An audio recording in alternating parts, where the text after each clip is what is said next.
কোরআন বলছে সূরা রুম অধ্যায় নম্বর 30 আয়াত নম্বর 22, আল্লাহর নিদর্শনগুলোর মধ্যে রয়েছে আকাশমণ্ডলীয় পৃথিবী এবং তোমাদের ভাষা ও বর্ণের বৈচিত্র্য।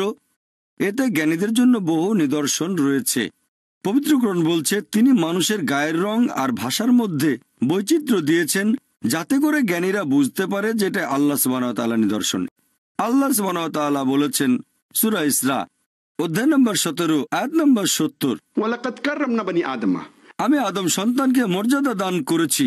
আল্লাহ তাআলা পবিত্র কোরআনে বলেছেন যে আদম সন্তানদের সবাই, হোক তারা কালো বা সাদা, পুরুষ বা নারী, তারা জন্মাক ভারতে বা আমেরিকায় বা যুক্তরাজ্যে, তারা এই পৃথিবীর যে কোনো জায়গাতে থাকুক, আল্লাহ তাআলা আদম সন্তানদের সবাইকে মর্যাদা দান করেছেন, পুরো মানুষ জাতিকে। আর আল্লাহর নিকট সেই ব্যক্তি সবচেয়ে মর্যাদা সম্পন্ন যার রয়েছে তাকওয়া। আল্লাহ তাআলার কাছে বিচার করার যে মানদণ্ডটা, সেটা লিঙ্গ নয়, গায়ের রং নয়, ধন সম্পদ নয়, অথবা বয়স নয়, সেটা হচ্ছে তাকওয়া, আল্লাহকে মেনে চলা, ধার্মিকতা এবং ন্যায়নিষ্ঠতা।